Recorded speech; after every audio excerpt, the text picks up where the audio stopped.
मैंने ये जहाँ तक समझा अभी तक, तो ये हुआ कि मेहदीपुर बालाजी और खाटू श्याम जी के दर्शन किसे करने चाहिए, किसे नहीं करने चाहिए, दर्शन किस देवी देवता की करूं, किस देवता की नहीं करूं, एक साधारण व्यक्ति कैसे समझ सकता है? एक ज्वेलर के यहाँ आप जाते हैं अगर, या कुछ ऐसी जगह जाते हैं जो डायमंड मर्चेंट है या गोल्ड मर्चेंट है या सिल्वर मर्चेंट है, उसकी दुकान में 50 चीज़ें रखी हैं। आप सब चीज़ों को तो नहीं उठा लेंगे। वहाँ कसौटी भी रखी है, वहाँ केमिकल्स भी रखे हैं जो उनको चमकाने वाले हैं, वहाँ पीताम्बरी भी रखी है, वहाँ चांदी भी रखी है, वहाँ सोना भी, वहाँ ग्राह्य और अग्राह्य का बड़ा एक खेल है। और जैसे ऐसे भी आप इसको समझ सकते हैं कि जैसे ऑल इंडिया मेडिकल इंस्टीट्यूट भी है, और आपका मैक्स हॉस्पिटल भी है, अपोलो हॉस्पिटल भी है, वेदांता भी है, बहुत बड़े बड़े अस्पताल हैं। तो मैं किस में जाऊँ?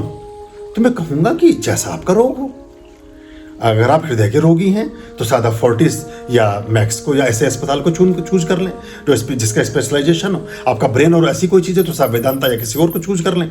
तो अगर हम बीमार हैं, हम कॉस्मिक जोन की किसी ऐसी शक्ति की गिरफ्त में आ गए हैं या किसी ऐसी एनर्जी की चपेट में आ गए हैं जिससे हम उन्मुक्त नहीं हो पा रहे हैं, बाहर नहीं निकल पा रहे हैं और कुछ समाधान शीघ्रता से दिख भी नहीं रहा है, तो फिर मेहंदीपुर बालाजी ठीक है।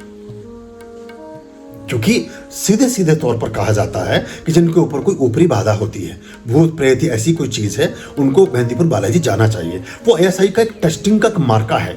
वहाँ उस परिधि को घूम करके आप बाहर आ जाते हैं तो आप क्लीन हो जाते हैं, यानी कि आप टेस्टेड ओके। एक स्टिकर लगता है ना पहले जब कोई प्रोडक्ट बाजार में भेजते हैं कि ये अब आप यूज टू है, अब इसको आप रेडी टू यूज है, अब इसको आप यूज कर सकते हैं। तो आपको अगर ऐसा कोई आभास लग रहा है कि कोई व्यक्ति ऐसी हरकतें करता है जो एबनॉर्मल है, पैरानॉर्मल एक्टिविटीज कर रहा है, कोई ऐसी चीज कर रहा है जो समझ से परे है, उसका स्वास्थ्य ठीक नहीं रहता, उसके खुद के जीवन के लिए वो संकट है, समझ ही नहीं आएगा कब वो छत से कूद जाएगा, समझ नहीं आता घर में कब वो आग लगा देगा, समझ नहीं आएगा कब रखा हुआ पेट्रोल डीजल या मिट्टी का तेल पी जाएगा या कुछ कर लेगा, गैस को खुला छोड़ देगा। जहां आपको ऐसी अटपटी और ऐसी हरकतें महसूस होनी शुरू हों, जहां आपको लगे कि कुछ गड़बड़ है, तो आप जरूर जाएं, मेहंदीपुर बालाजी जाएं। लेकिन एक प्रेग्नेंट लड़की है, एक कोई शादीशुदा कपल है, वो चला जाता है, उसकी जरूरत नहीं है वहां जाने की। बड़ी क्षमा के साथ ये बात मैं शेयर कर रहा हूँ, लेकिन गहरी बात है, मैं नहीं बताऊंगा तो कौन बताएगा। बहुत सारे कपल हैं, शादी करते हैं, मुझे मिले, वैष्णो देवी की यात्रा में मिले। अब वैष्णो देवी भी परम सात्विक और परम शुद्ध देवी है। अब वैष्णो देवी की यात्रा में अब आप शादी करते ही वहां पहुंच रहे हैं तो वो हनीमून की देवी नहीं है एक्चुअली। वो अब जब हमारा जीवन है, हमारे सामाजिक संबंध हैं, हमारा शरीर है, हमारी मनोवेग हैं, संवेग हैं, ऊर्जाएं हैं, अलग ढंग से काम करेंगे। अब एक लड़का और लड़की को अपने विवाह के बंधन में बांधा है तो उनके शारीरिक संबंध भी होंगे, उनके दाम्पत्य जीवन में खटास आनी शुरू हो जाएगी। अगर वो वैष्णो देवी की यात्रा पर जाकर के और वहां कहीं भी पूरी यात्रा के दौरान इस तरह की गतिविधि में शामिल होते हैं, वो कभी समझ ही नहीं पाते कि क्या होगा। मेरे साथ एक कपल गए,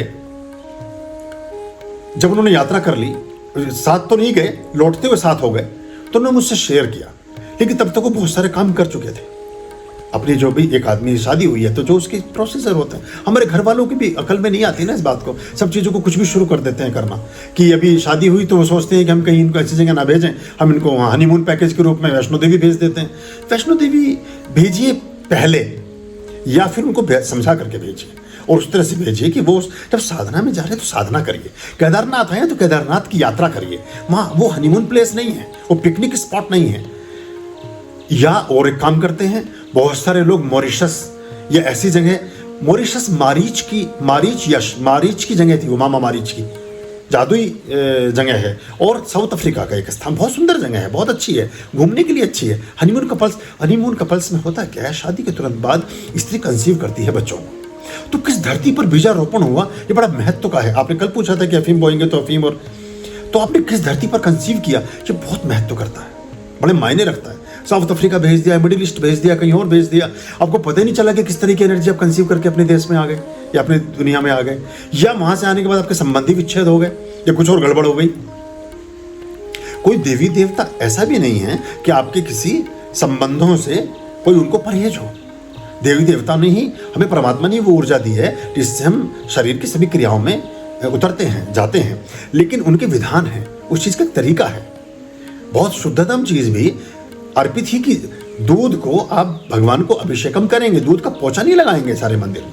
अब अच्छी चीज़ है कि सारे दूध दही का पोछा ही लगा दें तो आप बैठ ना सकेंगे वहाँ। तो ये हमें ये समझना पड़ेगा। तो हमें ये समझना चाहिए कि किस आदमी को कहाँ जाना है, कहाँ नहीं जाना है। और ये हमें इसका ज्ञान हमारे समाज से धीरे धीरे क्षरित भी हुआ, खत्म भी। पहले था ये पूरा का पूरा व्यवस्था।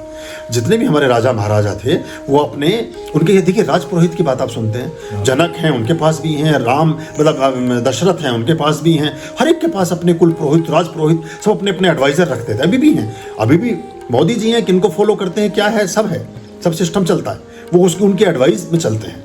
होना तो ये चाहिए, कभी हमारे देश में नहीं हुआ पर आने वाले समय में शायद हो सके। प्रधानमंत्री जैसे बहुत सारे सलाहकार बनाते हैं, ऐसे एक रिलीजियस एडवाइजर भी होना चाहिए, एक धार्मिक सलाहकार भी होना चाहिए जो धर्म से संबंधित बातों के बारे में देश को सही शिक्षा का ज्ञान दे सके, सही बात को बता सके। ये राज व्यवस्था का एक हिस्सा होना चाहिए। पहले हमारी जो धर्मपीठ थी वो राजपीठ से ऊपर होती थी, लेकिन अभी व्यवस्थाएं बदल रही हैं और हमारे यहाँ को काफ़ी क्षरण भी हुआ है। पर नेटशल बात यह है कि आपने पूछा तो उसमें हमें ये ख्याल करना चाहिए, खाटू श्याम जी ठीक है आप दर्शन करें, जाएं, सब कुछ करें, लेकिन आप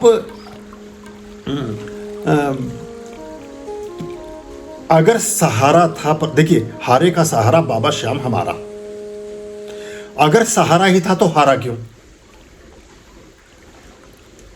और अगर हारा तो इस सहारे से बड़ा कोई सर्वहारा है? कोई इस हारने वाली परिस्थिति को उत्पन्न करने वाली कोई सुप्रीम पावर है। फिर एक्चुअली अगर आप केस लोअर कोर्ट में हार गए हैं, अगर आप डिस्ट्रिक्ट कोर्ट में हार गए हैं, अगर हाई कोर्ट में हार गए हैं तो सुप्रीम कोर्ट जाना पड़ेगा। लेकिन हम बार again and again high court में ही कर रहे हैं तो मैं समय व्यर्थ कर रहे हैं। मैं समझता हूँ, मेरी बात समझ गए हाँ, क्योंकि एक सीनियर एडवोकेट होने के नाते ये आपको ये उदाहरण बहुत ठीक से समझ आया होगा। कोई मतलब नहीं है उसका। वेस्टेज ऑफ टाइमिंग कोर्ट की है और वेस्टेज ऑफ टाइम अपनी खुद की है। तो और क्या उपलब्धता ना हो या जानकारी ना हो या तो सुप्रीम कोर्ट ही ना हो, भाई आपके पास कोई विधान ही नहीं। और सुप्रीम कोर्ट के बाद भी हमारे पास एक और विधान बचा के रखा हुआ राष्ट्रपति। कुछ शक्तियां राष्ट्रपति के पास नहीं थे। अगर सुप्रीम कोर्ट ने भी आपको फांसी का हुक्म दे दिया है तो राष्ट्रपति उसको वे ऑफ कर सकता है। यानी फिर भी एक पावर और बची रखी है कहीं कोने में जो आपको सभी चीज़ों से बाहर कर सकती है। बस उसकी तरफ ही मेरा वो है। मेरा किसी से कोई वो नहीं, जो उनमें आस्था रखते हैं उनके प्रति मेरे भी बड़ा सम्मान है। उन लोगों के प्रति भी पर थोड़ा सोच समझ के करो ना। और आपका नतीजा, आपके रिजल्ट्स, आपका वर्तमान, आपका आज बता रहा है कि आपने कल कैसे बिताया है। इसमें किसी और प्रमाण की जरूरत नहीं है।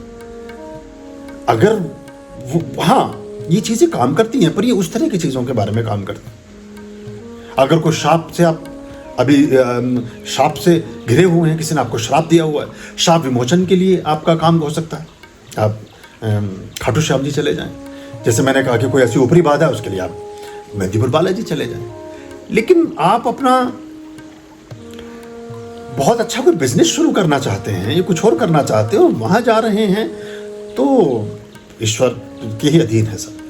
ये खाटू श्याम जी पूरे बिजनेसमैन के देवता है, तो सोचते हैं लोग कि सारे लोग धन दौलत कमा रहे हैं बिजनेसमैन, तो चले बाबा का दर्शन करने, हम भी पैसा हमारे पास भी, वो ऐसी धारणा नहीं। देखिए देवता जो धन वाले लोग हैं वो फिर नाथ द्वारा के लोग हैं। जो मुकेश अंबानी हैं वो सिर्फ विष्णु की पूजा करते हैं। विष्णु के जितने भी जहाँ पर भी मंदिर हैं, अभी ये बद्रीनाथ में उनके यहाँ से वस्त्र आएंगे, सब कुछ आएगा, जब क्लोजिंग होगा तब भी, और केदारनाथ में वो सिर्फ उन्हीं की पूजा करते हैं। और बाकी को मुझे ज़्यादा जानकारी नहीं, कौन वहाँ जाता है कौन नहीं जाता। मैं किसी को ये भी नहीं कहता हूँ कि आप जाइए कि मत जाइए, पर आपको ये तो पता हो कि अब किसी को उड़द की दाल पच है, किसी को अपच है। अब दूसरा आदमी उड़द की दाल खा करके बहुत अच्छा घूम रहा है, जरूरी नहीं है आपको भी हजम होगी। हो सकता है आपका पेट खराब हो जाए, आपको ठीक ना चले। तो भगवान विष्णु के ही विग्रह समृद्धि में अच्छे से काम करते हैं। इसी का एक विधान है और इसी की एक व्यवस्था है। चाहे वो तिरुपति बालाजी हों, चाहे वो जितने भी विष्णु की पीठें हों, चाहे जगन्नाथ हों, जो भी हमारे हैं वो सारे जो भी विष्णु से संबंधित हैं और भगवान शिव से संबंधित हैं। ये इस तरह से चलता है। गणपति तो है ही, वो तो सभी चीज़ों को संभालने वाले हैं। आपकी बुद्धि और विवेक को जागृत करने वाले हैं। तो ऐसे हम अगर समझें तो अच्छा है। जैसे आपने गुरु जी बताया था गणपति जी भी कि जब चुनाव होने लगा तो उनको दिया गया मुंबई या महाराष्ट्र जी की रिद्धि सिद्धि की दाता और संकट विघ्न हरता। तो धन की राजधानी बनाई गई, कभी देश की राजधानी मुंबई को महाराष्ट्र उधर नहीं बनाया गया, दिल्ली की तरफ बनाया गया। हाँ, इसीलिए क्योंकि अब बिजनेसमैन अलग ढंग से सोचता है। अब आपने कहा बिजनेसमैन के देवता है, बिजनेसमैन अलग ढंग से उसका माइंड। बिजनेसमैन कभी नहीं चाहता समाज में दंगे हो, बिजनेसमैन कभी नहीं चाहता समाज में हाहाकार हो, समाज में अव्यवस्था हो। बड़ा मैनेज्ड वे में वो जियो और जीनो में विश्वास करता है। देखिए जो जैन धर्म है, जैन धर्म का जो सिद्धांत है महावीर स्वामी का, वो जियो और जीने दो। और जो जैन धर्म है वो प्रतिशतता में है, वो 0.5% भी नहीं है दुनिया में, लेकिन सारा धन उन्हीं के पास है। 80% धन उनके पास है। जैन उनसे रिच कोई भी नहीं है। तो उनका कंसेप्ट ये है कि तू भी ठीक मैं भी ठीक, सब ठीक, झंझट ही कुछ नहीं। तो जो बिजनेसमैन है वो किसी से शत्रुता नहीं पालता है। शत्रुता पालेगा तो उसका ग्राहक कहाँ से आएगा? उसके तो सभी मित्र हैं। और पहले भी मैंने कहा कि कालखंड में सभी तरह की जो हमारे वर्ण बने, हालांकि वर्ण हमारे काम थे, पर अगर कामों को हम ये माने कि एक व्यक्ति ऐसा ही था, व्यापारी वर्ग था, बिजनेसमैन था, दुकान चलाता था, बिजनेस फैक्ट्री चलाता था, काम समाज में करता था, दुकानदारी का, व्यापारी का, उसका धर्म परिवर्तन नहीं हुआ। बाकी सबका हुआ, ब्राह्मणों का हुआ, सबसे अधिक ब्राह्मणों का हुआ, फिर उनसे अधिक मात्रा में कहीं और कहीं कम राजपूतों का हुआ, शूद्रों का सर्वाधिक हुआ। वो तो बेचारे एक ऐसी गाय थी, जो भी आया उसने ढकेल लिया, वो उन्हें ढकेल करके ले गया अपने साथ, उसने उनको हाँक लिया। लेकिन बनिए का नहीं हुआ। बनिया पहले तो बहुत वो, चूंकि बनिया बनी का वरना ठन्नी का, वो तो अपने बिजनेस में विश्वास रखता है। मुनिक पुत्रम कभी ना मित्रम, उसका काम चल रहा है तो सब ठीक चल रहा है। वो जो आया भैया तुम्हें भी नमस्ते, तुम्हें भी नमस्ते, सबको नमस्ते, कोई चक्कर ही खत्म। वो कोई अटकता ही नहीं है किसी चीज में भी। आप जो आदमी तलवार लेके आए उसे भैया पहले तू बैठ के गिलास पानी पी, शरबत पी, फिर ये 2 लड्डू खा, अब बता दो क्या प्रॉब्लम है। बोले प्रॉब्लम तो मुझे कुछ नहीं, डब्बा घर के लिए पैक कर दे। बोले ले जा, नमस्ते। अब वो आया था उसकी मुंडी उतारने, अपने घर चला गया। फिर उसे समझ में आया कि हर हफ्ते यहाँ से एक डब्बा लड्डू का ले जाया करेंगे लाला जी की दुकान से। तो बजाय शत्रुता की मित्रता हो गई, क्योंकि घर वालों को भी पसंद आया लड्डू या सामान जो भी गया। मतलब प्रतीकात्मक ढंग से मैं बता रहा हूँ। तो वो तो जरिया था जहाँ से अनाज आना था घर में, जहाँ से राशन आना था, जहाँ से नून तेल लकड़ी नमक मिर्च हल्दी सब आना था घर में। तो उससे क्या दुश्मनी लेनी थी, और उसे भी किसी से क्या दुश्मनी लेनी थी, क्योंकि वो तो उसकी जरिया थी, वो तो उसका जरिया है आय का, पैसे का। तो वो इस तरह का हो रहा। तो बिजनेसमैन अपने ढंग से चलता है। लेकिन धन के जो सर्वाधिक धन के देवता हैं, वो कुबेर भी अगर कभी प्रार्थना करते हैं तो भगवान शिव की, और शिव भी अगर कभी बहुत मुग्ध हैं कहीं तो भगवान विष्णु के साथ हैं। विष्णु कहीं अपने आराध्य के रूप में किसी को मानते हैं तो भगवान शिव को मानते हैं। आर्यं शरणं शुभमस्तु, संभव करणं अरमस्तु। आर्यं शरणं शुभमस्तु,